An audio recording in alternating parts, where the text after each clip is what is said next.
everyone, and welcome to Film Foundations, a show where we take a look at, well, film and, what you should be watching or why you should be watching it, according to two people who spend an inordinate amount of time watching movies. I am one of your two hosts, Chris Stashy, the host of the Culture Cast, and I am joined by my good friend, all the way from Disconnected, Ryan Verrill. What's going on? I am so stoked to talk about this one today. Discussing Scream. Not sure about you, but franchise that I've loved since the beginning. Saw the first one way too young and eager to discuss it. I've got a couple pieces of memorabilia around the movie room here that I love. I've got a Scream mask autographed by Matthew Lillard. I got to meet a few of the cast last year and get a picture with them, and yeah, love it. What? Yeah, got a picture with Nev and Matthew Lillard and Mr. Jamie Kennedy, and then Skeet Ulrich as well. Wow. I was about to say, who didn't you meet? David Arquette and Courtney Cox?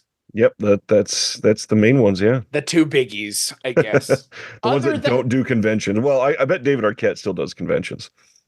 Yeah, I've got to assume so. Yeah, that's the funny thing about Scream is that, before we talk about it proper, it's funny because it feels that there's these movies have been coming out since 1996. It is now 2024, and there's a new Scream movie supposedly coming out, I guess, here in the next 2 to 3 years. Supposedly, we'll get to the supposedly part. I'm sure we'll talk about it kind of by proxy, but these movies have been coming out for almost 30 years. So it's crazy to me because there was a time where there was nothing more than Scream 3. Right.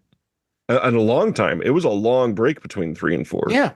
Yeah. I was in high school and Scream 3 was it up until like I was in college when Scream 4 came out. So yeah, like you mentioned, the original Scream came out in 1996. It was directed by Wes Craven, and the screenwriter is Kevin Williamson. Kevin Williamson, before Scream had come out, he had sold one script, the Teaching Mrs. Tingle script, which didn't go anywhere before Scream came out. I think it was only after Scream came out where they were like, oh yeah, by the way, This guy's a really talented screenwriter, which he is. I think Kevin Williamson is one of the better horror screenwriters. Maybe look, and I don't want to say he's only good at writing one thing, because that's not the case. Because I think Halloween H2O is a better Halloween movie than most people remember. And I think it's also just Halloween Scream, Scream Halloween. Yep. I really like Kevin Williamson's work on Scream, the first 3 or the first 2, obviously, because the third one's Aaron Kruger, which I'm sure we will talk about. But Scream, for me, at least, before we kind of answer any of the questions that we're going to be asking, it's one of, if not I would say almost in a lot of ways, other than Saw, it's one of the few modern horror franchises that's still left. That hasn't been completely rebooted. That hasn't been taken out back to the woodshed and a bunch of sequels. Even Saw had a bunch of sequels made that nobody really liked. But Scream, for whatever reason, Scream holds itself to a higher standard, is what it feels like.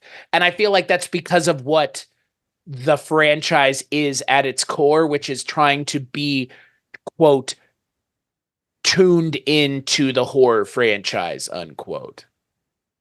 I agree for the most part. I think Scream has some of the best ongoing lore for any of the franchises. The only other one that you maybe forgot to mention, but although it does have a bunch of sequels, it's not lost a bunch of quality. Child's Play and Chucky is still ongoing and maybe has the best ongoing lore because it's still the same creator that's been there since day one. But yeah, other than that, it's not really an even playing field. We're reaching the status where the maybe people are passing the baton to things like Terrifier.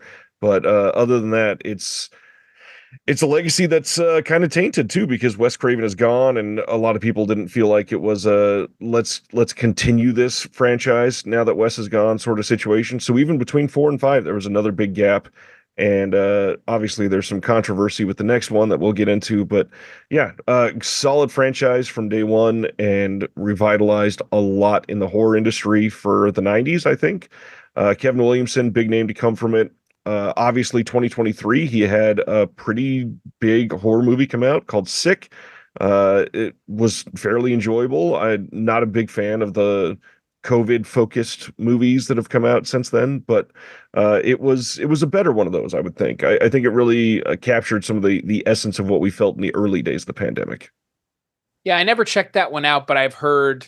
I mean, I didn't check it out because I was like, well, it's 2022. Can we leave like the COVID shit in? But I mean, like Right. 2022, I guess COVID was still a thing as much as it is now. So I had heard about it, but I had never checked it out. I mean, that's the thing. I've seen Kevin Williamson's other stuff like The Faculty, and like I mentioned, Halloween H2O. So, those are, I mean, I mean, oh man, I've got problems with The Faculty, but it's I fun. adore The Faculty. It's fun. Like, it's one of those movies where it's like, why did this many characters survive? Is what I always walk away from The Faculty. It's like, why are this many characters surviving by the end of the movie? But that's like a minor quibble.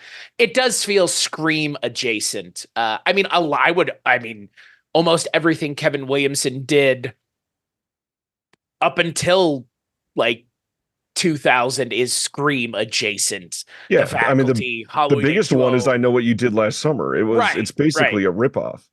It's a ripoff of his own. It's played a lot more straight Right. than Scream is. Like it's essentially in my mind like the equivalent of like what if Scream wasn't as smartly written as it is, but still written by the guy who smartly wrote the Scream.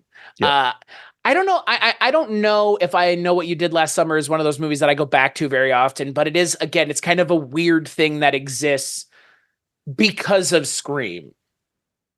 I just watched the whole franchise recently. I had never seen the third one, and good Lord, it does not end well. Oh. That is a bad movie. Oh, Uh, good. very, very bad movie. It's not even related to the franchise, and they shoehorned it in like crazy. Yeah, the first one's fun. The second one is interesting. Has Jack Black, filmed in a beautiful location. Yeah, Wow. Did not expect you to say that. And don't the main characters from the movie get like killed off screen? I think. uh, a couple of them do, I think, if I remember right. Yeah, boy. Yeah, I mean, look, like again, it looks like Scream, it sounds like Scream, but it's not Scream. It's I Know What You Did Last Summer. Uh, but it has, Jennifer Love Hewitt and Freddie Prinze Jr. So I mean, it's like everything that you did with Scream, but just the non tongue in cheek version. It's kind of the way I always looked at I Know What You Did Last Summer. And But honestly, we didn't even touch on the visuals of the two are like shockingly similar. When they made I Know What You Did Last Summer, they basically said use everything the exact same way Scream did, same angles, same camera lens, same like close-up shots, same sort of editing, and make them look identical. That's what the people want, clearly. And I mean, because of that, it's a decent looking movie. right. Well, and that's the thing. I mean, look, the original Scream was made on a budget of $15 million. It made 170 something $million. So there is a line of demarcation in the horror world before and after Scream, at least in terms of slasher movies. And I would even say go as far as just horror movies in general. Because I don't think you have something like Cabin in the Woods if Scream doesn't exist. Because again, like it's doing its own thing with its corner of the horror genre. Cabin in the Woods is, but I think Scream. I don't know because I mean Scream really is about slasher movies. I don't really like everybody likes to say it's like oh it's about horror movies, but it's not really about horror movies. Right. It's about slasher movies because like you have to make that distinction, and I say that because the tropes that they roast and the movies that they not send up, but I mean, Scream is a parody in a lot of ways. Like, It is a satire, but it's not yeah, done for comedic value. Although there's lots of comedy in Scream. right. It's the stuff that they're actually sending up is not done for laughs. It's done in reverence, but also kind of passing the torch. And I think for one of our questions in a little while, I'm definitely going to be talking about part of this for sure. But yeah, one of the biggest things is that it refers to slashers by name. It literally shows Halloween. Like they chose Wes Craven specifically chose Halloween for a reason. If he just wanted to send up horror in totality, he definitely would have chosen a different movie there. Yeah. Well, and that's the other thing. I mean, again, obviously you have Wes Craven directing the first Scream, the second Scream, the third, and the fourth. He directed A Nightmare on Elm Street. So like he's sending up the movies that he helped cement in the Yep. public zeitgeist. I mean, I don't think they really send up A Nightmare on Elm Street too much, but that's because like inherently with what Scream the franchise is, like there's not a lot of room for dream sequences, though. Well, there are, and I think that once they start injecting them into Scream, they start losing their way a little bit, Aaron Kruger. But I mean, Scream it's a franchise rooted, like that's the thing. Scream is a franchise rooted in reality. Ghostface, even though it's always played by a stunt double, which is one of the smartest things about all of these movies, is that Ghostface is never, until the reveal, is never played by the actors playing the character. There's not a lot of supernatural stuff in Scream. It's played more or less straight, which I have always appreciated because again, like it allows for different kinds of musings on the genre that you couldn't do if it wasn't being presented as like these characters. Like you said, these characters are watching Halloween in the first movie. Right. They're talking about, I mean, within the first 10 minutes of the movie, they're talking about A Nightmare on Elm Street and Friday the 13th. So they're setting themselves in our quote world, unquote, immediately, which I mean, again, like I can only watch it as someone in, the mid 2000s and now seeing that going, oh my God, but in the 90s, it must have been like, holy shit, what? And like that's the Yep. thing. It's like it's hard to put yourself in the mindset of someone seeing it in 1996 because Scream now, like even still like Scream, the original feels like old hat, but like when you sit down and watch it, you realize like it is a perfect movie in a lot of ways. Like, and that's the thing about it. It's like it's a perfect movie, but that's because all these other things had to happen before it came out because it could never have just come out on its own. Is what I'm getting at. Like Scream is the product of a lot of other things. And that's what makes it so good is not only is it a product of other things, but it is also bristling at the fact that it is a product of other things. The other aspect that I think we should probably point out before we go into our first question, you mentioned that this franchise doesn't have a lot of supernatural elements, and I think one of the main reasons for that is because Wes Craven already did it. If you want Mm-hmm. Scream with supernatural elements, just go watch Nightmare on Elm Street 5, and you're good to go. Yeah. Look, that's the other thing. I think for me, whenever I think about my favorite my favorite Wes Craven movies, as much as I like Nightmare on Elm Street, which I do, and I saw the first Nightmare on Elm Street before I saw Scream, I still think I would put Scream as like the thing that I think I want Wes Craven to be known for is the Scream franchise. And that's because he feels it more indelibly linked to it than he does with Nightmare, because after the first Nightmare movie, it's not really Wes Craven anymore. Right. And I screwed up. I said 5, I meant 7. New Nightmare is obviously the one that I'm talking about. And it's funny how much that there are ties kind of with the first Scream, but really when you dive into it, Scream 3 is the real parallel for New Nightmare because there are certain things that take place on movie sets. There are very specific scenes that you could tell like a lot of the dialogue's the same. They're pulling from some of the same beats, and it's very fun, but also that supernatural element is present there in New Nightmare that's not in Scream. And so it takes on kind of a life of its own. It's a very different type of story. Yeah, well, and that's the other thing. I mean, again, Wes Craven for me, he moves pretty seamlessly within the genre of horror, be it slasher, be it kind of supernatural, be it, Hills Have Eyes. I mean, Rape again, Revenge, Last yeah, House on the Left. Wes Craven's done it all. So, I again, like you can say any number of things might be your favorite Wes Craven thing, but I think for me, like Scream is the thing that I'm like, that first movie alone is a pretty monumental statement. And again, the first movie alone is damn near perfect. And a lot of that comes from the Kevin Williamson script and the the steady hand that is Wes Craven. Like Wes Craven is, I mean, he's my favorite horror director. Like period. Like I Right. mean, my two favorite franchises are directed by Wes Craven: Nightmare on Elm Street and Scream. So there you go. Like and it's hit. And yes, he didn't write the script for Scream, but if you listen to any sort of behind the scenes information, he definitely helped with the later movies because the people who are writing the later movies didn't have experience writing those characters the way Wes Craven had experience directing those characters. So, yeah, I mean, for me, like, I mean, Scream really is Kevin Williamson, but it is also a lot of Wes Craven. But then, that's the other thing. It's also David Arquette and Nev Campbell and Courtney Cox, because that's the other thing about Scream before we kind of talk about, the questions is, the characters that aren't the killer are more popular, Oh yeah. just as popular.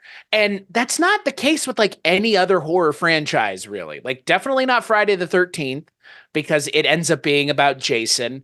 Nightmare on Elm Street, sort of, with Nancy. I mean, I would say my favorite Nightmare on Elm Street movies are 1, 3, and 7, which are the Nancy movies. But that's also because those are the three that are tonally the same in terms of like, Right. I mean, I think for a lot of people, 1, 3, and 7 are probably like as far as you really need to go with Nightmare if you're talking about like a narrative through line.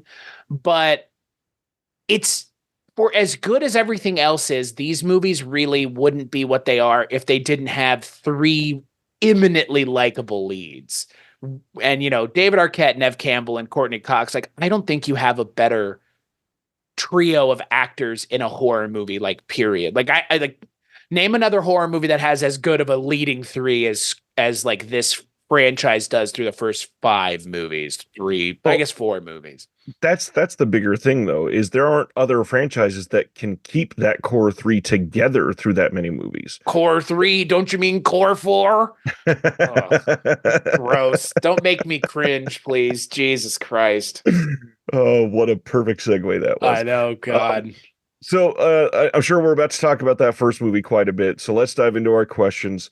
The first one, of course, is always what is the best entry point for our subject? Our subject being this franchise. I think the obvious answer here is the first film. Would you agree? Wouldn't it be funny if I said something else? Scream 6, Scream obviously. 5, Scream 2022 is the best entry point. um, yeah. I see, that was the thing. Like, I was wondering to myself, like, is there a way that I could realistically answer anything else? I was thinking that, like, when I was watching the franchise, I was like, because we know what the questions are going to be, and I know that like some of them undoubtedly are going to have overlap here because there are only 6 movies, and it's like, Right. is there any way to answer anything other than the first one for this first question? And as clever of a human being as I consider myself to be, I don't think there's any way to get around. You have to see the first movie first, because I tried my best to watch Scream. I watched Scream 5 like 4 times for this episode. And like every time I watched it, I was like, I'm trying to watch this as someone who's never seen this franchise before. And the only answer I could give other than one might be Scream 5. Like genuinely Scream 5, because it does the most to differentiate itself from the first 4 movies. It is genuinely like we don't see the other characters from the franchise for a while. Right. So if there was any movie that you might be able to answer other than 1, it would be 5. And I think you might agree with me on that. Because again, like it is its own start of something else. And we don't see the Nev Campbell Sydney character for fucking 3/4 of the movie.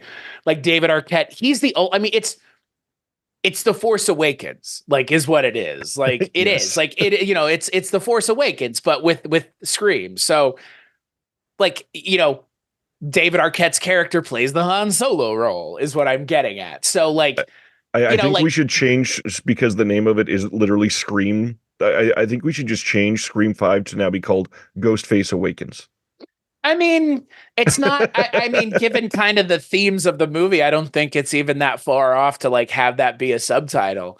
Right. But I think obviously, jokes aside, would I like to say Scream 5 to be clever and smart? Sure, but Scream. I mean, Scream 1. It's a perfect movie. Like it's the one that you have to start at. Everything about. I mean, that first scene. I mean, that first scene. That first scene is immaculate with Drew Barrymore. Like you could end the movie at the Scream title credits and be perfectly fine. Like, and That you've would have seen been an incredible short. yeah, it is. Like it's perfect. It's literally perfect. Everything about it. And they even like smartly, you could, if you were able to tune into the movie enough, you could figure out that there are two killers from the beginning of the movie because they show This is you how true. many doors are in her house. And he goes, "What door am I at?" And then you realize, oh, there must be two people because he can't be there. Yeah. So, I mean, again, like that's the thing that's so smart about the first movie is that the first movie, it rewards future viewings. Every time you watch it, you see something else, especially if you know who the killers are going into the movie. You can really notice their performances being kind of weird throughout the movie. And you Yep. pick up on things. And like you mentioned, I mean, for me, the person that will always stand out in the first movie. And it's probably also one of the reasons the first movie is the one that I say, like, I think Matt Lillard's performance in the first movie is the best performance in all of the movies. Hmm. Right? Like he is the best part of the first movie. And he's also, I think, like he's the best part of this entire franchise. And he's only in one movie. But like his character, him and Billy's character loom large over the rest of the franchise because I don't think they ever get back to that third act. I mean, the third act of this movie is 45 minutes long. It's Yep. fucking insane. Like I think it's my favorite third act of a movie of all time. Like it's a movie unto itself in a lot of Wow. ways. Like because I always forget when the car pulls up to the house at the end of the like to the end of the first movie, like the halfway point of the At the first halfway movie. point. When the car pulls up, I'm like, oh my God, that's right. This movie gets to the final setting with like an hour left. Yep. And it's like it is the most like Rube Goldbergian, like little perfect machine that you've ever seen. I mean, to the point where there's like fake outs. There's a fake out within a fake out. And it's, I don't know, like yeah, my answer is the first movie. What about you? I want to hear you wax poetically about Scream 1. Stop letting me do it. So here's the thing. I Unless you're not gonna even say something else. Maybe you're not gonna say Scream. Maybe Scream 3. not even trying to be clever. I sat down and literally thought of the plots for all of these films and said, is there any way I can contrive to make any of these other films work? And I sat out Scream 2. It's a very good sequel. I think it's an incredible follow-up. I think it's astonishing. However, the ending doesn't have the power if that first movie doesn't exist. Right. So you don't get as much out of Literally. it if you don't have that. The third movie, clearly not the entry point. Let's just skip that for a second. Whoa, buddy. Whoa, buddy. The fourth movie, because of the jump in time, that one kind of feels a bit like a legacy sequel, even though it's not quite that long. And so because of that, the chemistry that you're missing, the the accomplishment of seeing Dewey be old and limping like doesn't mean much to you if you don't have those first few films to see what he's gone through. Right. The fifth one, this is the one I got the closest because it's as close to being a reboot as you can possibly be without being a reboot. All new characters, shocking. You bring on a new star in Jenna Ortega that you're going to center all this around. Melissa Barrera is a incredible like second hierarchy that you're going to play off as the lead a little bit, but also really focus on Jenna Ortega. And when you have both of those, it's great. It's a really nice beginning. But then you don't have the power of like, we're back in Greensboro. We're here with Courtney Cox again, 20 years later, this isn't a big deal if you don't have all of that. And then the sixth one, it's kind of just that same thing because it's like the Marvel universe of Scream because you're bringing look at all of the suits that they've worn. Look, let's the ghost of Billy Loomis is here talking to me. None of that means anything unless you saw the first one. I guess we should mention we're going to talk spoilers, huh? I agree with you, obviously. And that's the thing, Scream in a way, the franchise builds on itself it positively and negatively. Like you said, like the MCU, like Scream has always been that franchise that you have to know everything else to really appreciate what's going on. Like, Yep. and I don't want to be that person to say that, but that is the reality of Scream as a franchise is there is nothing we can do about the fact that it builds on itself. It is a consistent story being told with the same characters. Nev Campbell is only not in the last Scream because those motherfuckers didn't pay her enough. Which, Right. by the way, I'm going to rant for 30 seconds about this. Bad idea.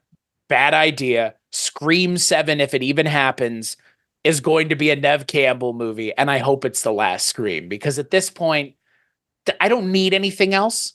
And they don't have anything else to say about her character. And that was clear that nobody wanted to include her in the last movie. So now they're going to back the Brinks truck of money up to her house for the 7th movie for a number of reasons. And I think they were going to anyways. But Scream as a franchise has always built on itself. And the Nev Campbell Sydney character is that focus because it ends, the story runs through her character through the entire first 3. Maybe not so much the sequel trilogy, but definitely the legacy sequel that is Scream 4. But I think, yeah, like Scream 1 is the answer. I mean, Scream 1 is the only movie of this entire franchise. Like, if someone asked me if you could only watch one of these movies, which one would you watch? I would say Scream. Like, Right, absolutely. that's And it. and Like, that's period. the thing. This could have been a one and done franchise. If it didn't make a shit ton of money, it would have been one of the best standalone films in horror history, period. Now, as you already said multiple times, Scream is quite literally, in my opinion, a perfect movie. Everything about it, tonal, it nails everything that it's going for. It has references that make it irreverent a little bit, but also like tributing a lot of things that came before it. Beyond that, incredible director in just immaculate ensemble cast. You have some of the best performances that you could possibly get, especially out of Matthew Lillard. And not to take away from Skeet. Skeet Ulrich is great in that first movie. He Has is Jamie Kennedy ever been better in anything? I mean, Tremor 6 is pretty good. Oh, don't you dare. What is that? Is that Shrieker Island? No, I think He that was plays 7. Burt Gummer's son, Jamie Kennedy, Burt Gummer's son. Yeah, so that first one, Skeet, is rather creepy, and it's just like wonderfully set. And obviously we set up the lore of this Sydney character that is huge, and it carries on for so many movies. And really, like, we've hit her quite a bit. Sydney is huge for this. However, just props to Courtney Cox for a second. She is, as far as I'm aware, the only female actress in any horror franchise ever to be in 6 consecutive films of a franchise. That's astonishing.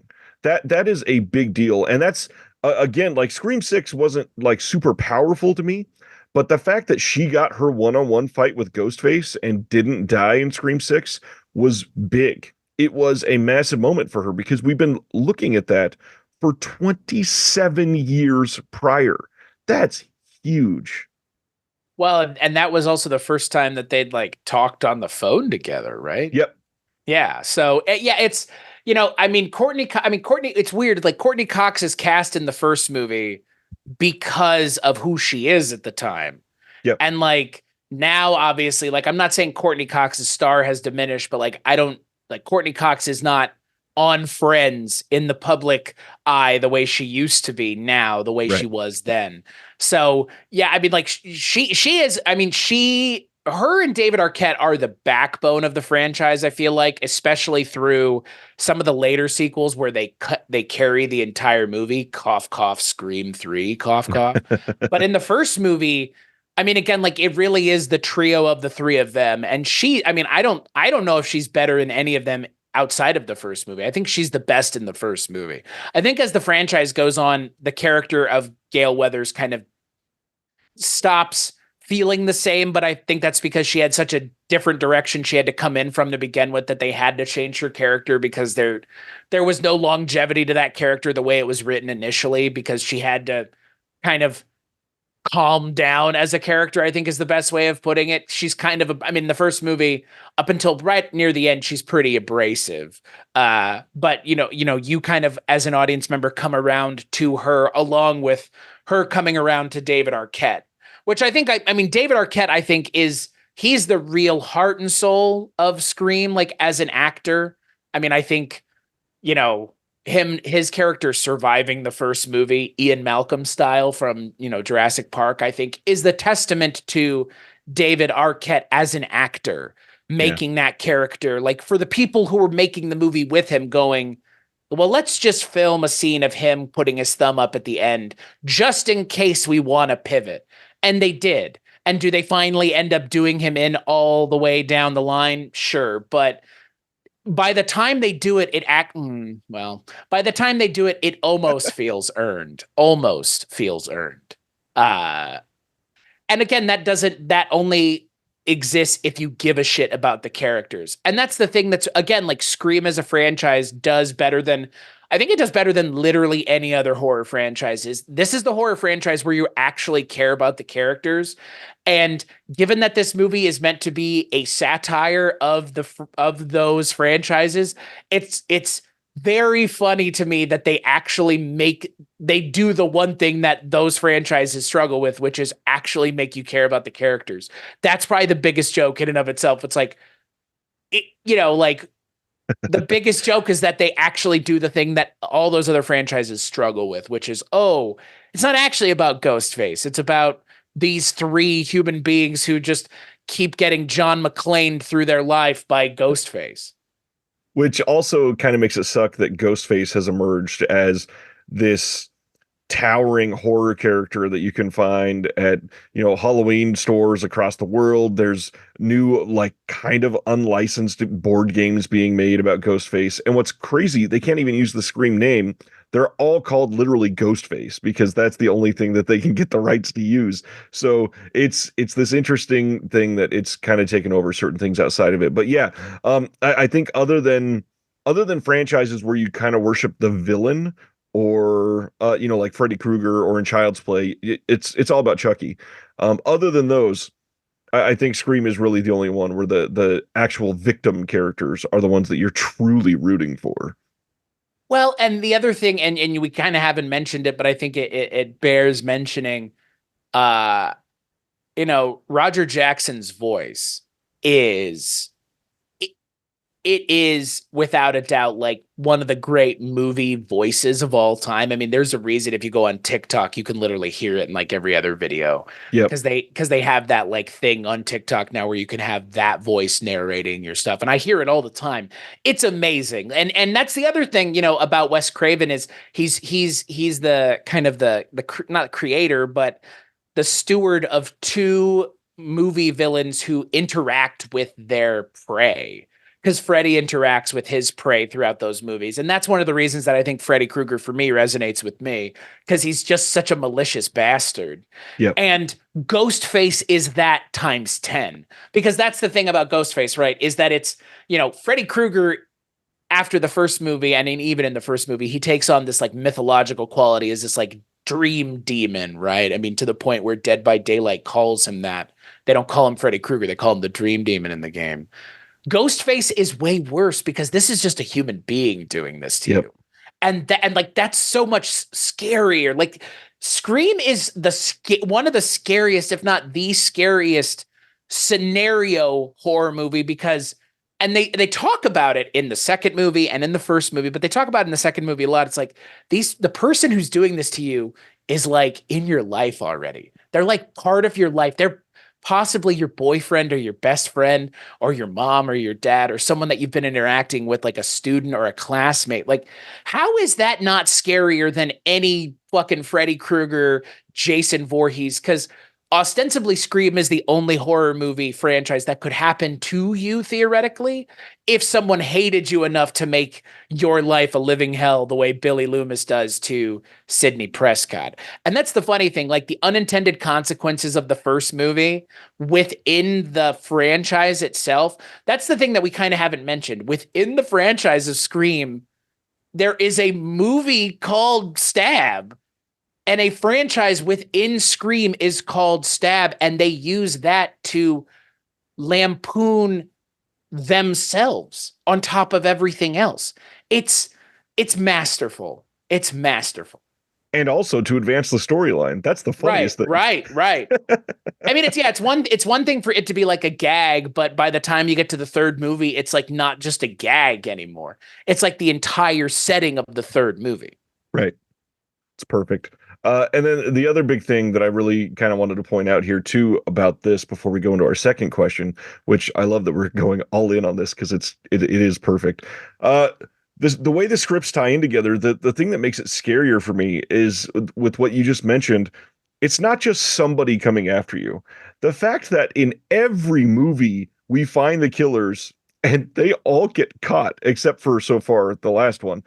We are sitting at you have a string of people that hate Sidney Prescott so much that one or two or three people are always coming after you in your life. And that is terrifying. To the point where like to the point where it's your own family at some point. And like that's the thing. It's like, you know, I mean, again, like, you know, everybody talks about John McClane, like, oh my God, like, how does this keep happening to this guy? How does this keep happening to Sidney fucking Prescott is the Yep. question.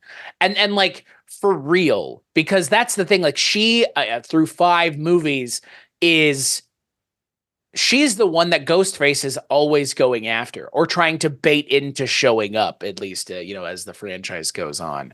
But yeah, it's and you know what? It would feel stale, but in anything else, but it doesn't. It doesn't, and it gets to the point where if she's not in the movie, you know, people are rioting, which is what happened with the last movie. Like, and I actually think that the last movie suffers from not having her in it because do I want Sidney Prescott to have a happy ending? Duh, because I think she's my favorite, like, screen heroine other than Nancy from Nightmare on Elm Street, but it's not really a Scream movie without Neve Campbell. Right. It's just not. Like, it's just not. There's nothing you can say that would convince me otherwise. Well, my friend, on that note, let's transfer to our second question, which is what is a deep cut in this franchise that we would recommend, but also, you know, one of these films that is a really good entry, but not one that you should watch first. So I would love to hear your choice for this one.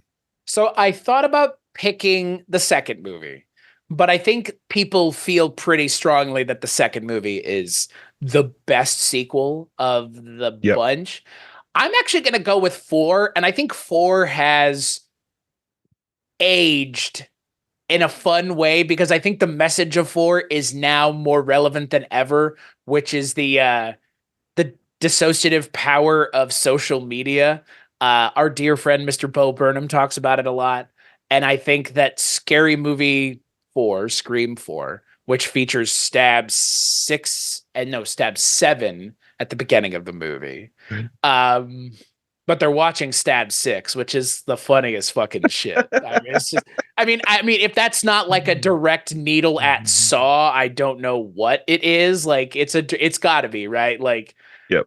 yeah. But I think for me, Scream 4, like, I remember seeing it in the theaters. I didn't really like it when I saw it the first time. Because it does kind of fall flat. I think in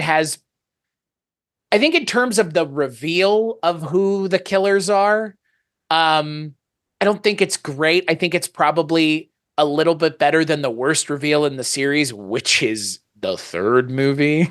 But I think the thing that's fun about 4 is I think that the Emma Roberts character is so beyond fucking unhinged. And I think Emma Roberts is a really fun villain. I love her as an actress who plays villains, or like this villainous character. And I think that her like obsession with Sydney is hilarious. Like I find that like character who's like, I don't want to work. I just want to like do this. I want to ruin a bunch of people's lives so that I can be a sole survivor in a massacre that I've created. I think that's a really like, it's like a millennial thing. Like, you know what I mean? Like it's very much like Scream 4 is the millennial killer movie, is what it feels like. It's Yeah. a direct comment on a certain time and place in our culture, which was 2011, where YouTube and stuff like that is just becoming a thing. People are just now realizing you can do this for a living. And we've got characters in that movie leaning into that pretty heavily. It almost, in a lot of ways, like it almost feels the most dated of the franchise. Like there's a flip phone at the beginning of the movie, like a little, I don't know what that thing is called, like an Nvidia N gauge, like the little screen Yeah. out. Um, so it almost feels the most dated of the franchise, but I think Scream 4, like you mentioned it earlier, it's a legacy sequel. Like it's so weird because it's the connective tissue between 3 and 5. Like and I haven't seen another franchise that really does something like this, where we have 1, 2, and 3. 4 is kind of its own movie, and now Yeah. it's 5, 6, and 7. But 5, 6, and 7 still have stuff from 1, 2, 3, and 4. But 4 is the movie that allows the things to make sense in 5 that are there, like the Judy Hale character. Um, and that's the thing. It's like Scream 4, if there had never been a Scream 5, Scream 4, I think, is the worst sequel in the franchise. But because 5 and 6 exist, I think 4 is redeemed, especially by when 6 came out with the Hayden Panettiere character. But I think 4 is retroactively redeemed higher quality wise for me than Scream 3 is. There's a universe where Scream 3 is the answer here. Because I don't think I could answer Scream 2. Because Scream 2 is, we'll talk about it. Wow. What about you? You ended that in a very I'll say unhinged way that I did not expect at the end there. So surprisingly, I wanted to go with Scream 5 here. I really thought that this was going to be the answer for me. But then logic started to come out and I started to look at the franchise as a whole. And I hate to just say I agree with you, but I agree with you. I think Scream 4 is the answer here. And when you really break everything down, it is interesting for that because Scream 4 comes out 11 years after Scream 3 and 11 years before Scream 5. Right. So It's it's nuts, this right? really weird bridging of generations where, I mean, what we saw in the first Scream with Drew Barrymore, we see in Scream 4 with Anna Paquin and Kristen Bell. We see all of our characters come back. We see the addition of new, younger characters like Hayden Panettiere and Kieran Culkin, who's great in this. But then we even add like a protege for Gail Weathers with Alison Brie. We even add, Sydney coming back and being attacked in a way that she has already kind of coped with through all of her writing and all that. This movie I don't think is bad, hardly at all. I think this is maybe my third favorite of the entire franchise. I'm very happy with how this feels after the sixth movie, like you said, but also just like to rejuvenate the life in it after 11 years when people thought it was all over because Scream 3 was it's in the Scream franchise, it's really bad compared to a lot of other third films. It's not that bad. There is no such thing as a bad Scream movie. The worst Scream movie is still better than like a lot of horror franchises' best movies. Right. Like, and you know, Scream, like here's where we can nerd out for a second. Scream 4 is also the movie that broke the Wes Craven Kevin Williamson Yeah. partnership because of the ending of Scream 4. And the ending of Scream 4 does feel really out of place. And if you do the research and you go and look and watch videos or just read about the production behind Scream 2 and 3, it's a fucking nightmare. Like a literal nightmare. The script wasn't done while they were shooting that second and third movie. Right. And you can read interviews with Wes Craven saying, "I'll come back for the fourth one if the script is done ahead of time and they're not writing it while we're filming it." But the ending for Scream 4 was changed significantly because the ending for Scream 4 was meant to have the Emma Roberts character surviving into the next movie. Right. And Nev Campbell was supposed to have, selective amnesia essentially. And she was supposed to forget that Emma Roberts was the killer. And so the irony of the next movie would be that we, the audience, know that that Emma Roberts is the killer and Sydney doesn't know that. And that would be the part of the movie that is kind of not the gimmick of the movie, because each of these movies kind of has a gimmick, but it would be the gimmick of the fifth movie would be, we the audience know who the killer is, Sydney Yep. doesn't. And like the sixth movie almost teases that, and I'm waiting for the franchise to do it. And I really feel like if there had been a fifth movie right after the fourth movie, I like, obviously the Emma Roberts character at the end of the fourth movie dies, so you can't do that. But if we could live in that universe and see a franchise that went from 4 to 5 to 6 without 4 being this like pivot point where we can pivot into another direction and do another Right. trilogy of movies, I wonder what that would look like. Because 4 for me is really good until that clearly shot 10 months later ending. I get that. It does feel really tacked on in the hospital at the end of the movie, like extremely tacked on. Yeah. And if it didn't stand out as the biggest missed opportunity in the franchise, during the ending of my favorite Scream, they took another thing out that would have been another carry through to another movie. And that's the thing. Like I wish that there was more carry through. Like I wish some of these movies felt like a more direct sequel to the movie before. Does that make sense? Because they are, but they aren't in a way. Yeah.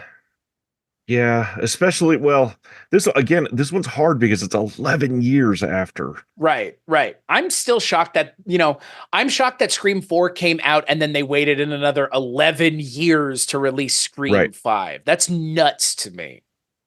I'm also still shocked that Wes Craven did this one. Right. It would have been completely understandable if he was like, you know what? No. Right. And that's the thing. I mean, I think it's also, if we talk about these movies being kind of a meditation on the franchise as a whole, but also horror movies at the time. Obviously, this comes out in 2011. I mean, we mentioned Saw already. I wouldn't say that this movie is more over the top violence wise than the last three movies, but it is closer in gore to 5 and 6 than it is to 1, 2, and 3. I mean, 1, 2, and 3, they're not bloodless movies by any stretch of the imagination, Right. but they're not really. You don't watch Scream 1, 2, and 3 for the gore.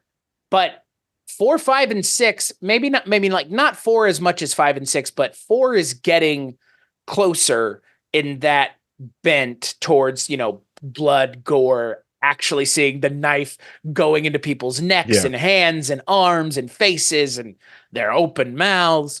Like 4 is where that starts to happen. And Scream, like I said, Scream 1, 2, and 3, not super bloodless, but not what you would expect from a modern horror franchise.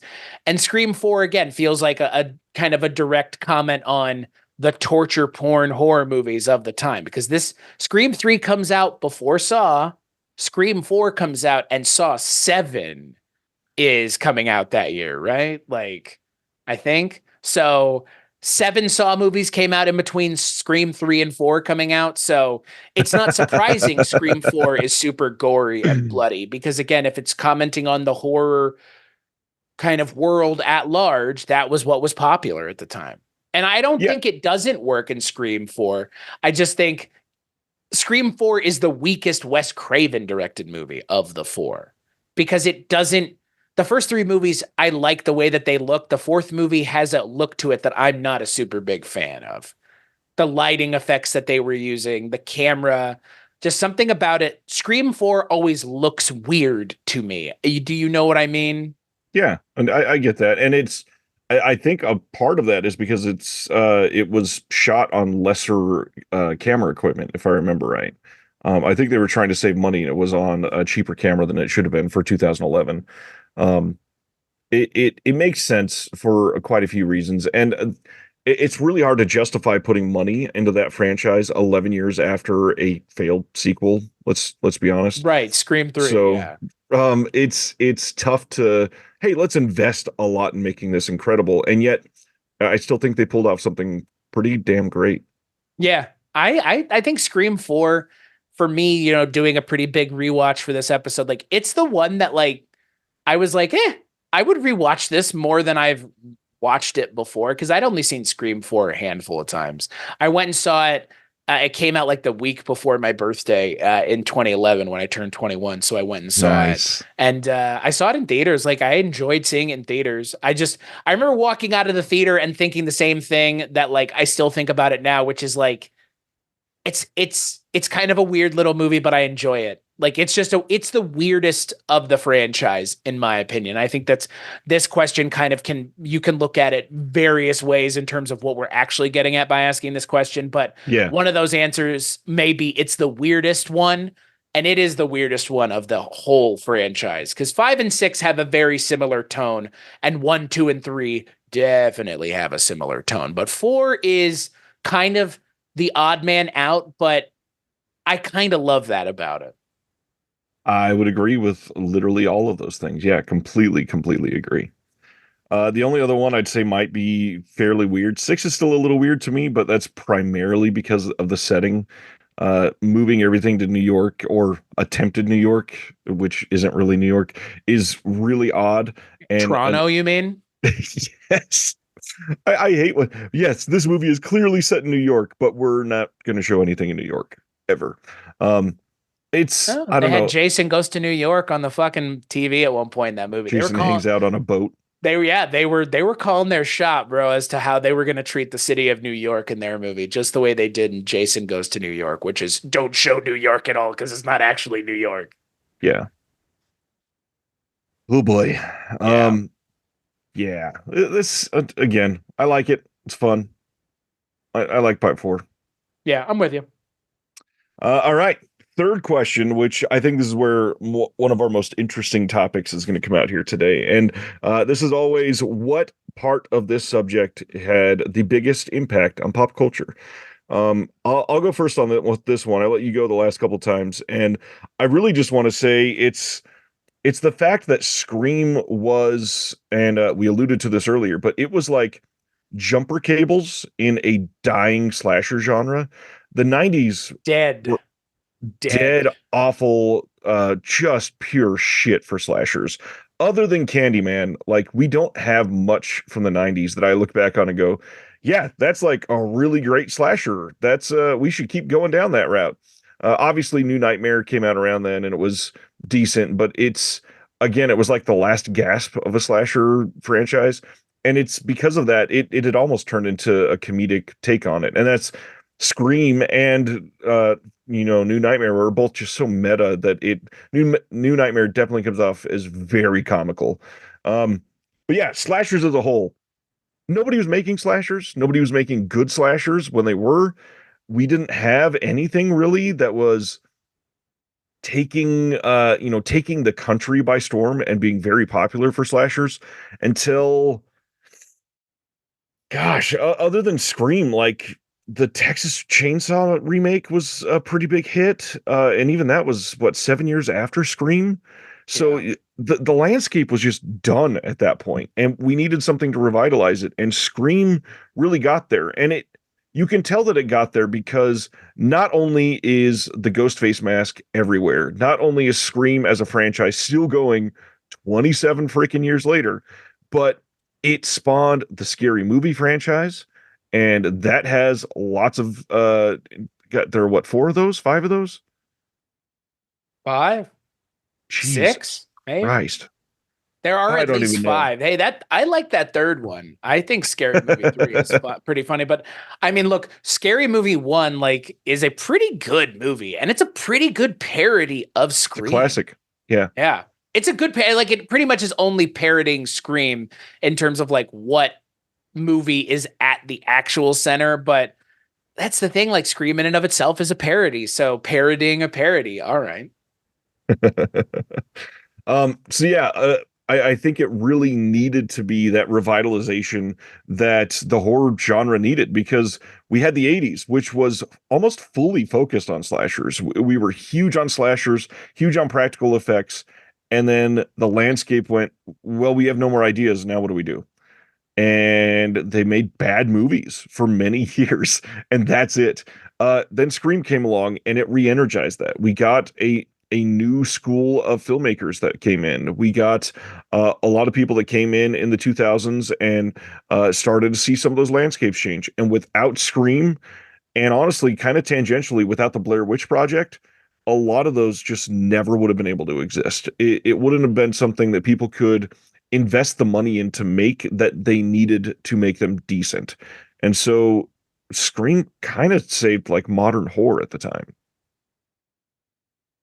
Yeah, I mean, I don't, like we talked about in the last episode we did, I think my answer will be similar to yours. And I don't think there's any way to get around, you know, before Scream and after Scream, as it were, BS and AS. But like in a lot of ways, because we mentioned, slashers, but like horror movies in general in the 90s were Right. not like they weren't the powerhouses that they were in the 80s. And so Scream helped revitalize the horror genre writ large, more specifically slashers, like you mentioned. I think my answer is a little bit of a different one now in 2023, 2024. I think maybe 7 or 8 years ago, I would have given the same answer that you gave.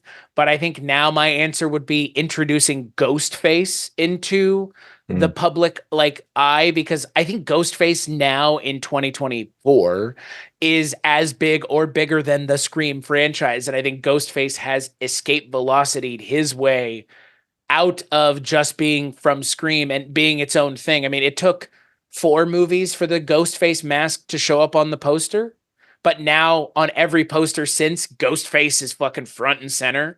And Yeah. I think that that is because Ghostface is a postmodern slasher icon, but a horror movie icon in a way that like it's just a mask. You know what I mean? Like, I Yeah. mean, again, like we could talk about the Ghostface Roger Jackson performance. We can talk about the costume outside of the mask, but it's the mask and nothing else. It's literally over my shoulder right here. Like, it's for me, like Ghostface is, other than Freddy Krueger, Ghostface is my favorite horror icon because there's so much to parse out when you say Ghostface is my favorite. Because what does that Right. even mean? Because Ghostface is an idea. As I mean, like, it's the power behind the image of that mask that makes Ghostface work. And that's what makes Scream so interesting as a franchise, is because again, it is just a human being in that fucking suit. It's not Yeah. anything else.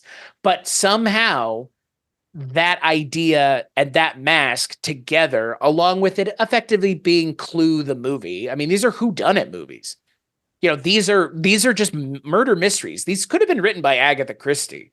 And that's the thing. Kevin Williamson made a whodunit movie with horror movie trappings and then lambasted the genre. But Scream they're really murder mysteries. They're horror movies, but it's because of the way Wes Craven shoots them that they're horror movies. And then 5 and 6, are again their own thing. But I think for me, like really just the iconography of Ghostface, and the mask existed before the first movie. Fun World had that mask. And Yeah. then they tried to make their own ripoff version. The movie creators did for the first movie, and then they just went and licensed it, which was smart. And that company literally now buku billions because of Scream, because they owned that mask. But for me, it really is like I said, now in 2024, as much as I want to say what you're the same as your answer, I think for me, it's really introducing Ghostface into the public eye and the pop culture zeitgeist of now. Cause like I said, there's Ghostface shit all over. Like it It's just true. is. I don't know how else to describe it, but Scream is still a massive franchise now. I mean, what happened to a Scream 7 last year was big enough news that like it was kind of all over. And I don't know what other franchises would have that much notoriety still 30 years later. And I think some of that goes with Chucky, how Child's Play. I guess, yeah, yeah. You keep saying that, and I would be inclined to agree. For me, that's never been a franchise that I've resonated with. I And like it. honestly, same. I Yeah, have to I give a lot of like it just respect fine. when it's the same creator doing it for so many years. And Oh, yeah. again, we're talking about the Scream 7 news last year when they announced John Waters was going to be a part of the second half of this new Chucky season. That made pretty big waves when that came out. And that's obviously for fans of John Waters, that's a big deal. But also, it's just the fact that so many people went, wait, there's still a Chucky TV show? We're still getting stuff? And it's like, yeah, it's all the same people still involved. And Mainline too. Like yeah, it's in the like the framework of the mythology still. This is not like new anything, right? Like these are exactly. connected to those original movies. Yeah, and that's the thing. Again, like yeah, Scream for me just I don't know. It has now kind of become just Ghostface. I mean, the latest movie, more or less, I think confirms that for me, given where Yeah. that movie is like set for the most part. But I think I don't know. Like for me, the introduction of Ghostface as a pop culture icon is what Scream like now Scream for me. That's what it is. But like I said, 5 to 6 years ago, before Screams 5 came out, maybe even before Scream 4 came out, my answer would be it literally, like you said, fucking adrenaline shot to the heart for horror movies. And I really think like we are never going to have a movie come out and do that to horror because horror was really struggling. It's Right. not struggling anymore. And that's because of Scream. Like, even now, that's still because of Scream. And like Scream 5 and 6 have come out and made shitloads of money. So people still care about the franchise too. Sometimes when we talk about a movie that made waves, those movies aren't necessarily still as important and they're still not coming out, but this movie franchise is still releasing new movies. So it's not only revitalized the industry, but now it's making money off of the industry it revitalized in pretty big ways. Because I mean, 5 came out and then they were like 6 is coming out next year. I'm like, what? Hold on a second, Scream 2. So again, like, and that's again, Ghostface is that now. Like he's so iconic as a character that there's no way to escape it. I agree, and I also think that this is probably the perfect time for us to discuss the trappings of Scream 7 before we pivot to our fourth question here. Oh boy, do we have to? 2023 2023 has been a roller coaster for this because for me, like knowing that Melissa Barrera was going to come back for a third film, knowing that Jenna Ortega was going to be back for a third film, that was already exciting to me. That was really great. We're going to see a new franchise, new franchise holder of this maybe with these two, and then they take that opportunity and it goes up in smoke before it could even be halfway realized because Melissa Barrera got fired for what they called anti-Israel comments, which was literally just anti-genocide comments. And then Jenna Ortega's team, which I think this is the most genius attempt at good PR in a long time. They made it appear as if she went, "Oh, you fired Melissa, I'm out too." And what's funny is she had been out for a couple months due to money. They had to make sure that they put that out there afterwards.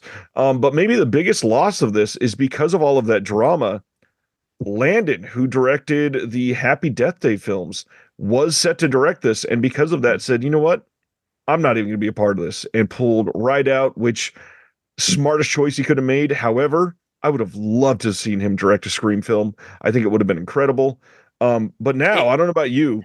I sincerely hope they don't make any more ever. yeah, boy, there's a lot to unpack there, Ryan.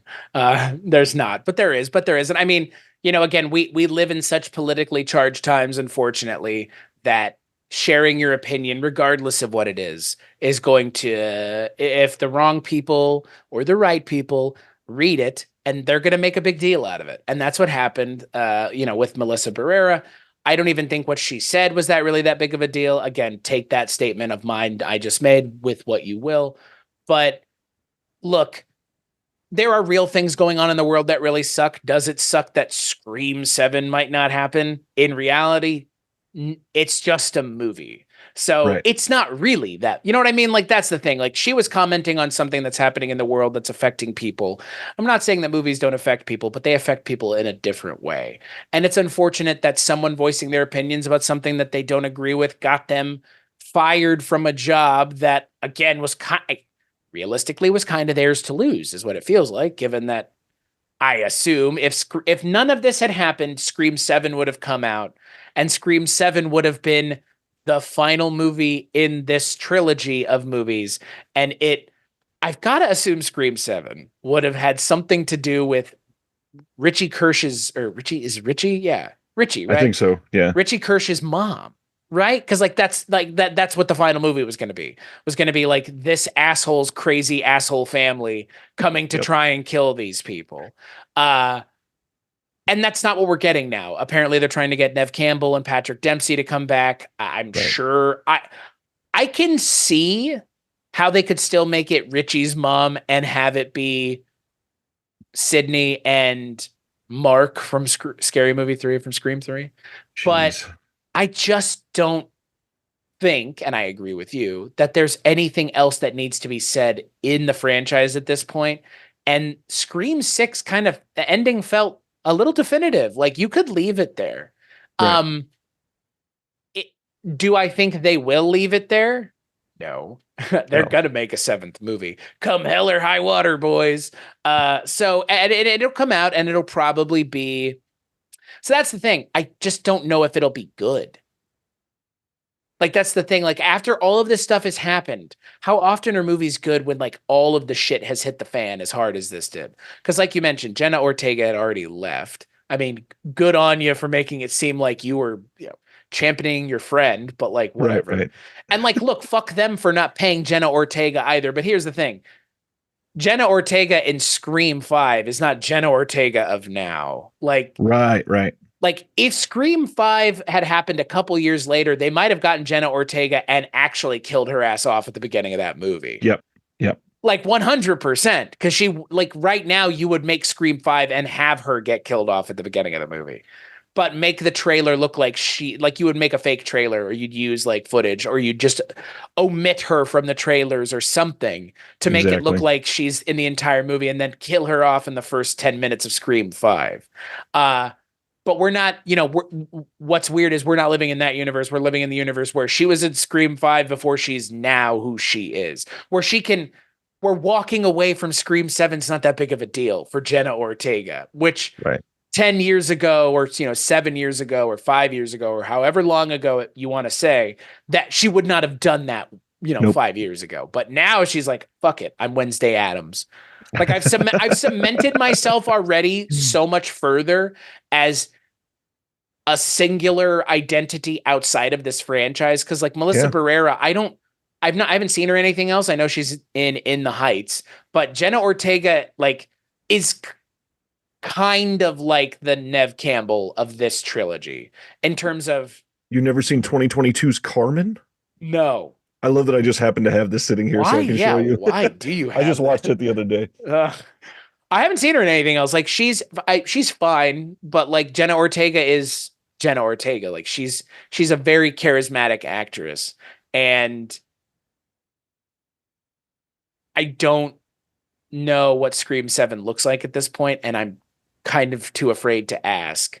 So I don't think anyone knows. I That's the hard mean, part. Vanderbilt and Busick probably know, because they're the ones that are starting on the new script, and they're having to start from scratch because, again, Melissa Barrera is not going to be in this movie. And that character is the main, like, it's almost like if they left Nev Campbell out of the second Scream movie. Like, Yeah. right? It's like, I don't think there's any way to move forward. Or I guess it would be like if they left Nev Campbell out of Scream 3. But Yeah. like, I just don't think there's a point in moving forward with Scream if they can't rehire Melissa Barrera and just Well, make the damn movie that they were going to make. Like at some point, people are going to stop caring about having the opinions that people are having. But right now, everything is so everybody's watching everything all the time that you can't say anything without getting in trouble. But there will come a time where people will stop caring as much again. And if this movie doesn't get made in enough time, they'll just make this movie the way that they were going to after a while. what is probably going to be happening is something that you alluded to just a little while ago. They will likely shell out a ton of money because now she has even more power to hire Nev Campbell again and just Yeah. make it a Sidney Prescott button on the franchise where hopefully like they die going after each other or something like that at the same time, and it's not Sidney Prescott dropping Ghostface into a metal metal revolving grinder like at the end of Oh, Halloween Ends. But it's a franchise that will probably have a button on it that it needs something. I got to be honest. Although six felt like it could have been the end, I could see them pushing for like, well, the fans are dying for it. We need Nev back, and it's just not going to work. It's not going to be the same thing. And having her not be in six really took away from that. yeah, it did. I mean, they even tried to be like, "Oh, she wishes us luck" or whatever Courtney Cox says. Like they even Right. like they try to hang a lantern on it. It's like, "Oh, fuck this, guys. Come on. Like this sucks. I get it." Like, but also this is self-inflicted. Like you didn't want to pay Nev Campbell to be in your movie. Like, guys, like that's some sucky shit. Like it's Yeah. all sucky. Like again, like actors having to strike to get paid fairly, writers having to strike to get paid fairly all sucks, but also advocating for yourself and saying, you know what, you're not going to pay me, then I'm not going to show up. And you know what? Good on Nev Campbell. I don't blame her. I blame them because they should know better at this point. She is the heart and soul of this franchise. She's been in every single movie until she wasn't. And look, Scream 6 is what it is, but it suffers because Nev Campbell's not in it. And I think you're right. Scream 7 will just be like, farewell to arms, Ghostface. You know what I mean? Like it'll be that final movie. And it will probably be. See, here's the thing. I want it to be the thing that everybody's talked about that they alluded to in Scream 6 that Yes. everybody wants. So just fucking do that. You know what? Just do it then. If this is what happens, then just do it. Just bring Matt Lillard back. Just do it. Nobody care. For once, give the fucking fans what they want because that's what I mean, you want that. I want that. They hinted at it already in Scream 6. Like they literally already hinted at it. So why not just do it? Now that your plans have changed so drastically, just do it. That's all I'm saying. That's all I'm saying. Please. Because Scream 7 doesn't need, if you're not going to do that for Scream 7, don't make it. That's kind of what I'm getting at. If you're Yeah. not going to do the goddamn thing that we've all wanted them to do for so long, because he was the best part of that movie in a lot of ways, then maybe you should just do it. Stop teasing it. Stop yucking, chortling about it within your own movie and just do it. Because at this point, I don't think anybody's going to complain if Scream 7 is Sydney versus Stu Macher one more time. Right. It would be fun, wouldn't it? Like, I've got to assume that if they ever made that movie and the ghost face mask gets pulled off and it is a scarified Matthew Lillard from the TV getting dropped on his face. I I don't know what I would do. I would fangirl like crazy because that's like the thing that they've never done. What if they just take the mask off and it's his character from Five Nights at Freddy's? William Afton. Yeah. Yeah. What if, huh? What if they took the mask off and it was Freddy Fazbear? That's the real question. Well, that's the thing. Like, Oh honestly, man. because of Five Nights at Freddy's, I could almost see Matt Lillard being the villain in Scream 7 because of Yeah. that. So I look, you know, again, like you said, like let's talk about Scream 7 for a second before we have to move on beyond it. But my hope is that if Scream 7 does come out, it is the end of this. Not that I'm saying I don't want any more, because we've already mentioned like even a bad Scream movie is better than a lot of franchises' best. So far. So So far. far, so far, so far. But at the same time, like I kind of didn't need 5 and 6 anyways. You know what I Right. mean? Like I there's a universe where Scream 4 happens and then nothing else came out afterwards. But there's also a universe where Scream 4 came out and it was super successful and we got Scream 5 immediately afterwards and then a Yeah. Scream 6. So there's a universe where there was it's Scream 7, 8 and 9 that are coming out now as opposed to, a 5 and a 6 and a 7 because they would have made a trilogy off of the fourth movie. And and I could genuinely have seen a universe where there are three trilogies in this franchise.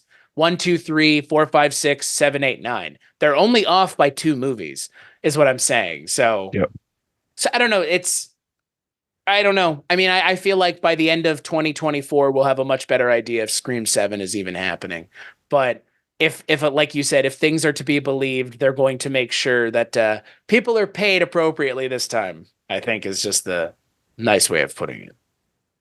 Well, nice way to put that indeed. And I think the only other thing to do now is to answer our fourth question. And this one is going to be fun. Fourth question is always, what is something that if other people are a fan of that, they might love to get into the Scream franchise if they never have. And I've got a really fun answer for this one, but I'm eager to hear what you're going to say. So I want you to go first. I want you to go first because I answered the first two questions first. So Fine. I want to hear what yours is because All you're right. very So giddy about it too. I think mine is going to come off as disrespectful, and I mean this with all of the respect ever to this franchise. I'm going to give something because I am a huge fan of animation. I'm also a huge fan of I don't want to say like detective stories, but like fun mysteries, like Encyclopedia Brown. I grew up reading the Hardy Boys, Nancy Drew, all that fun shit. So I'm going to throw out here. I think if you are a true fan of classic Scooby-Doo, you will love the Scream franchise as a grown-up. I think that it has a lot of the same trappings of like clues that are littered throughout the episode or the film. But then beyond that, the reveals at the end are kind of always the same gratifying feeling, like, oh, it was the old farmer the whole time, or Right. oh, it was Emma Roberts, her cousin, the whole time. That's a big deal. Like it's this same gratifying moment of if I paid a little more attention, I might have been able to get that because they kind of gave me clues the entire movie. And it's so much fun to see that mystery unfold through six full films. And yeah, there are a couple times it doesn't make much sense. Six, you're never going to get that somebody was supposedly thought to be dead and they come back to be one of the multiple killers in that movie. It's such a contrived ending to that. Anyways, Well, he's a the cop, okay?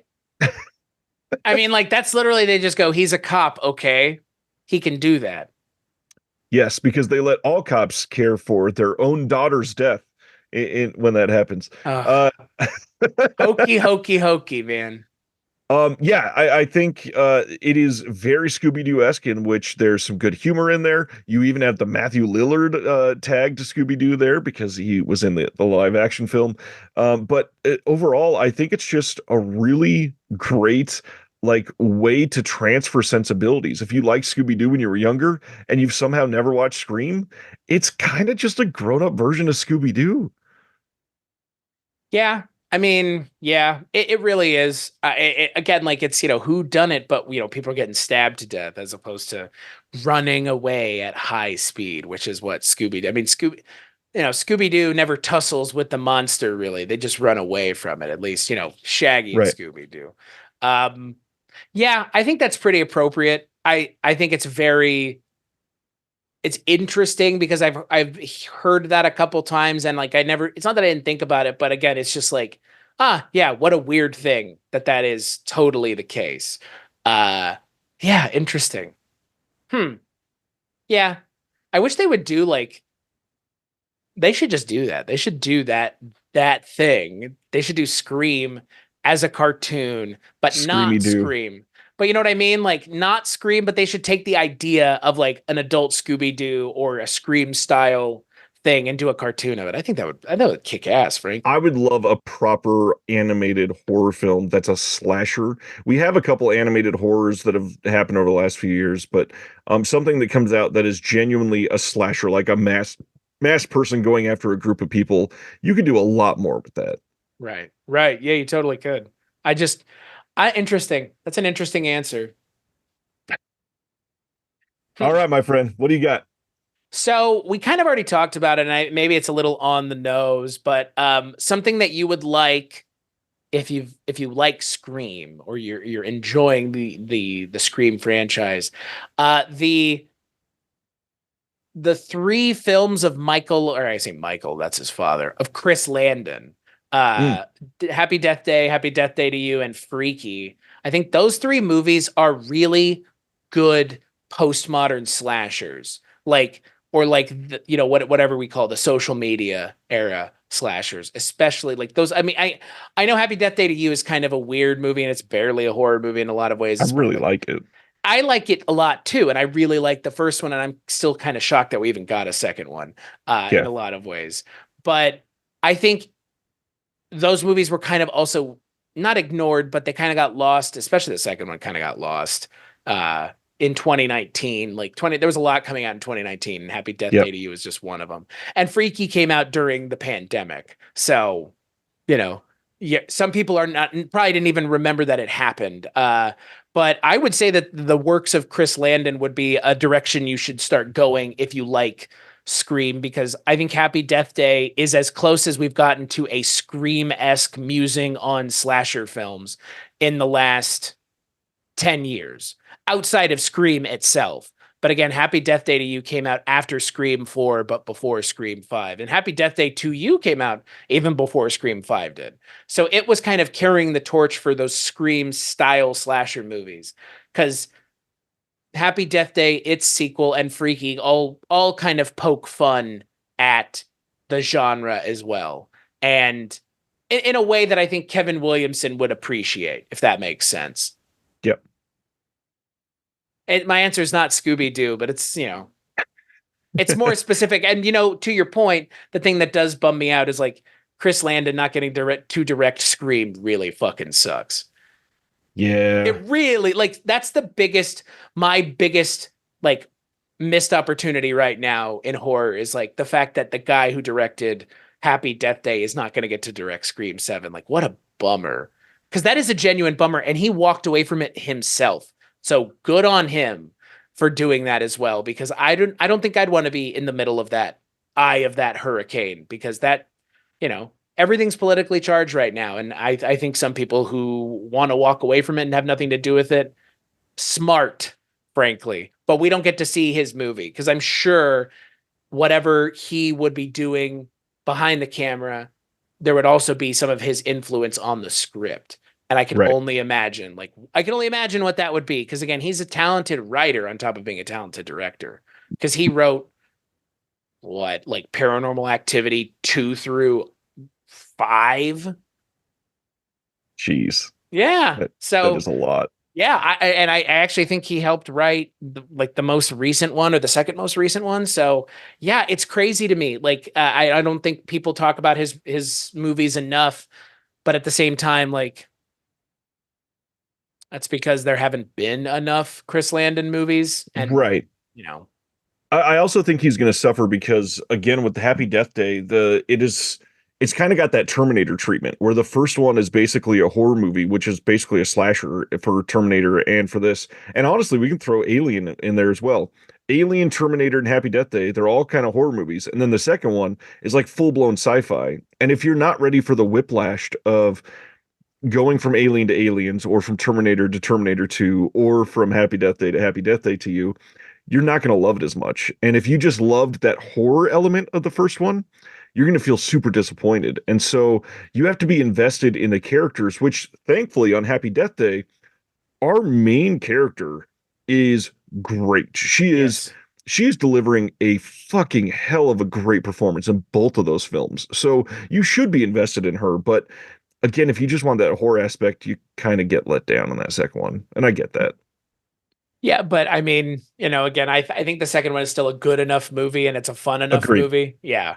And Freaky I thought was pretty fun too. Like I think again, like I think we covered it on the Culture Cast a long time ago, or maybe. I know I've seen it. I think we may have covered it, but it's fun. I mean, Vince Vaughn is great in that movie. I forget what I forget what her name is, the main actress. She's fantastic.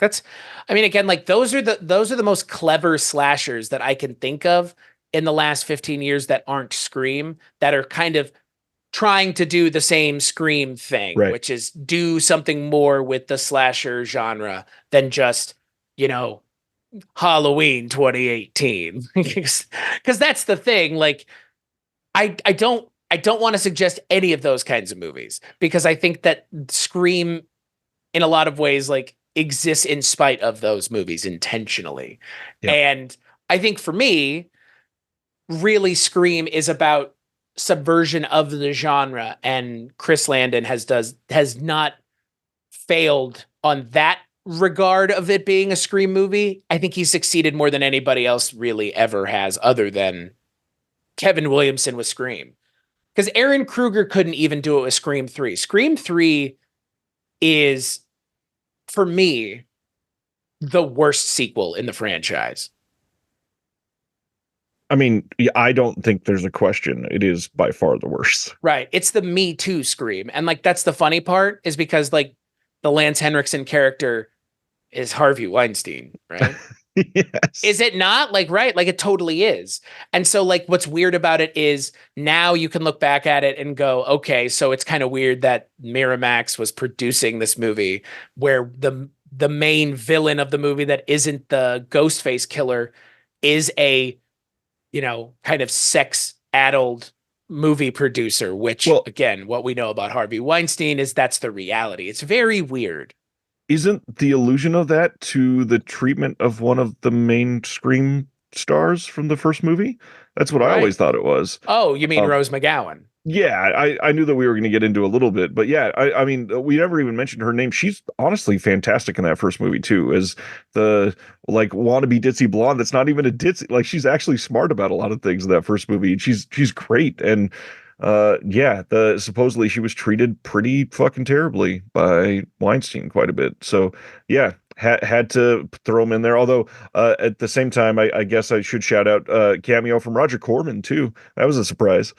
Yeah, yeah. There's Roger Corman in the third movie is pretty funny. I think the thing about the third movie that really like doesn't hit for me is the lack of Nev Campbell. She's in that movie the least of like any of the movies, is what it feels like.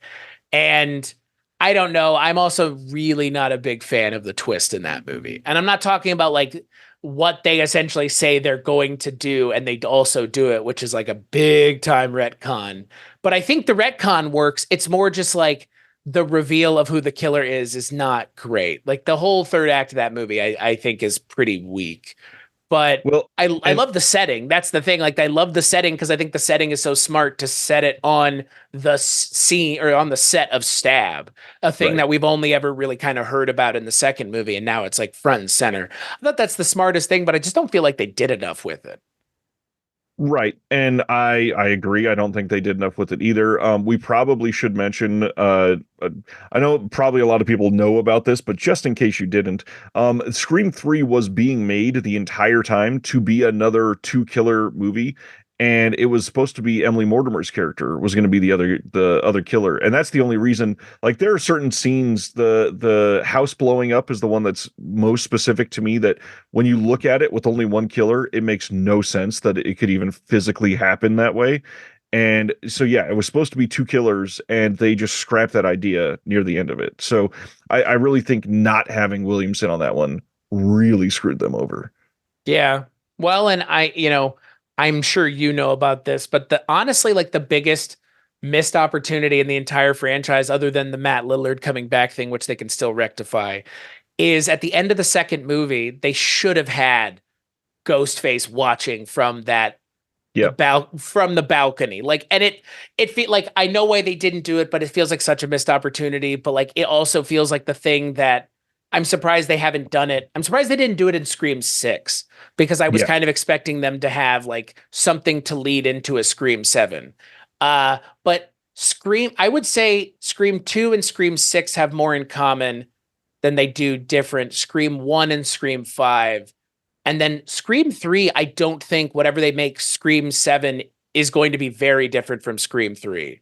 But Scream 4 and Scream 7 are probably going to end up being like the biggest standouts of all of the Scream movies. I just kind of get that feeling. Um, but again, like maybe it'll never happen because I kind of don't want it to happen now because Chris Landon's not getting to direct it. Again, to go Exactly. back to Chris Landon. So um I do think because it's interesting because I think we can kind of rank them here. How would you to close this out? How would you rank the Scream movies?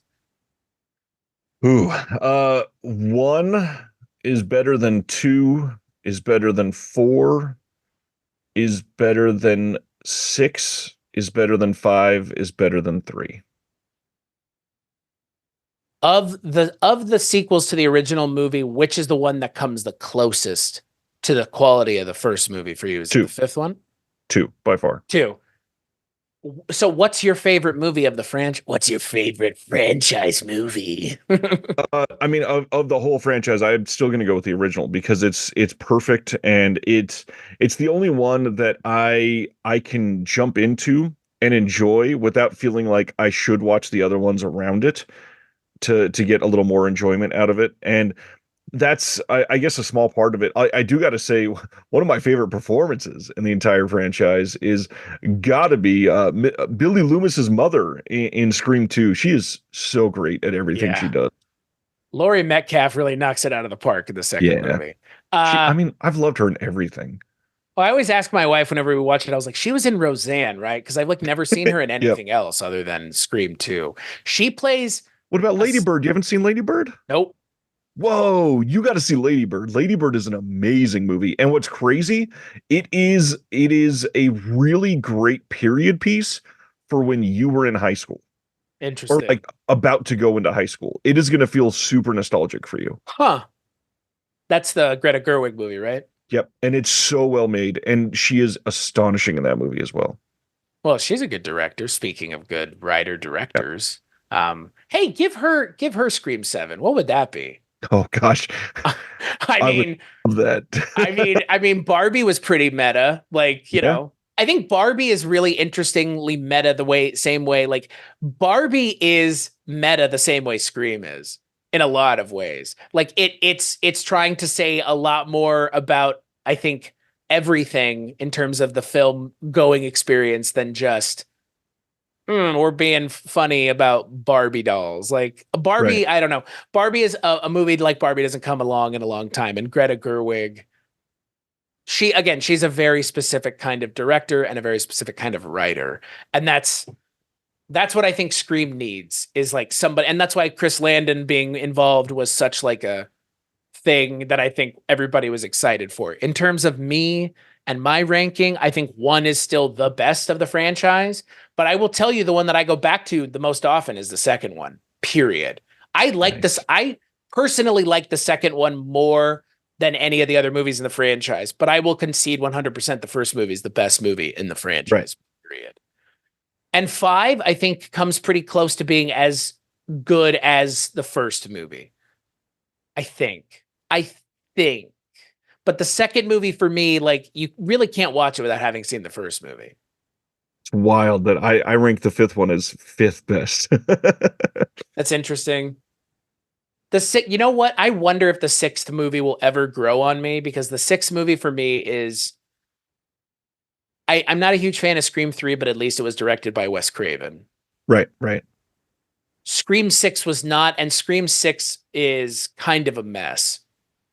I Oh, mean, it's very messy. yeah, and I think the coolest thing about Scream 6 is getting to see all the stuff from the other Scream movies, which just makes me wish I was watching those movies instead. Yep. And I it's like, totally oh get that. look, there's Stu Macher's jacket, and oh look, there's the TV that supposedly killed Stu Macher. I'm just gonna watch the first one now. Like, come on, that's but like that's the thing. It's like Scream 6 and Scream 2 have so much in common, but I think Scream 2 is much better than Scream 6 is.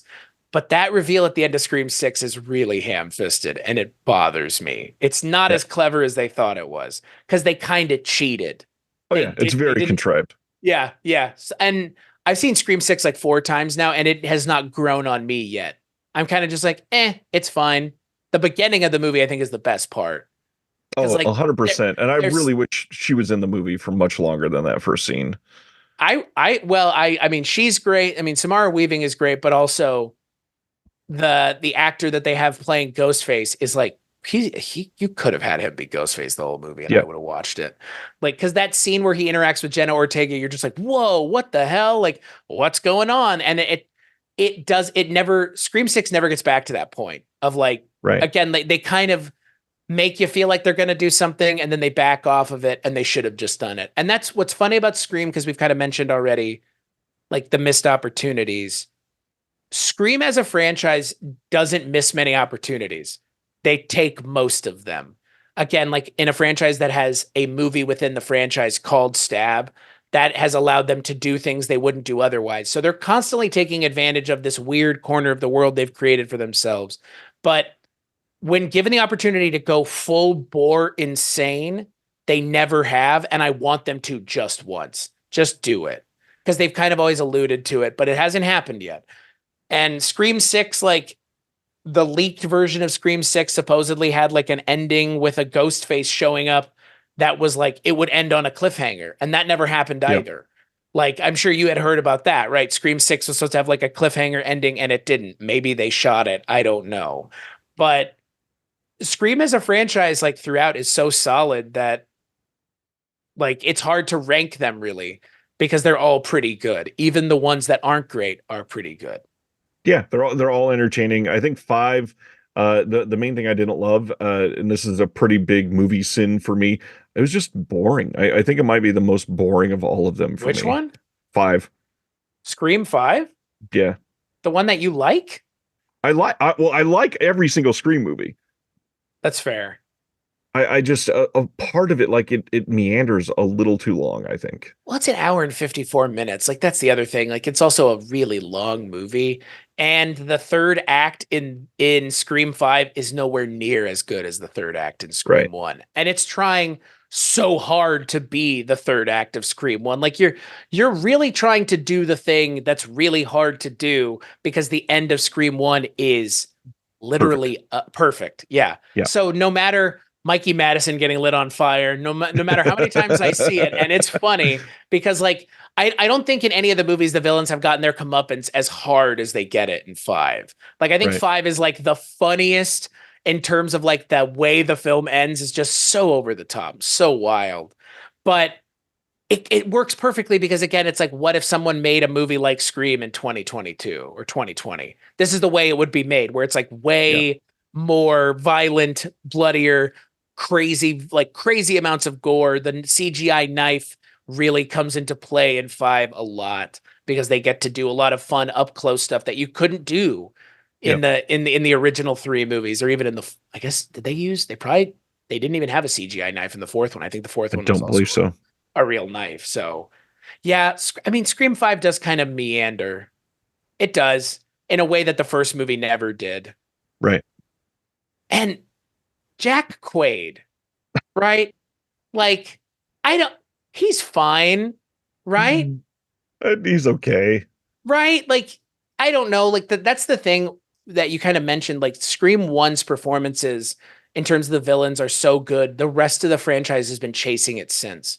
All of those movies have been chasing that first movie's third act, but also just the two killers at the end of the movie. Yeah. Like that Skeet Ulrich and Matthew Lillard, like Matthew Lillard over Skeet Ulrich's back, making that fucking face that like that is so iconic to me that these movies have never recaptured just that alone. But they've done their own thing, which is Yep. fine. I just kind of wish I don't know. There's so many missed opportunities in this franchise, just like never making money being another one. Like I really do wish Scream 5 had come out after Scream 4, like within a year or two. Yeah. And then because I think we still could have gotten these movies, the 5 and 6, I think we still could have gotten them the way they are now with a 4, 5, and 6 happening because it would have just Yep. been 7, 8, 9. So, yeah. Well, I think the icons of Matthew Lillard and Skeet Ulrich are a good point to end this on. Hope everybody has enjoyed this. This is one of my favorites, and you can tell it's one of yours. So Yeah. I really hope if you've never given Scream a chance that you do after this. And yeah, we will talk to you on the next one.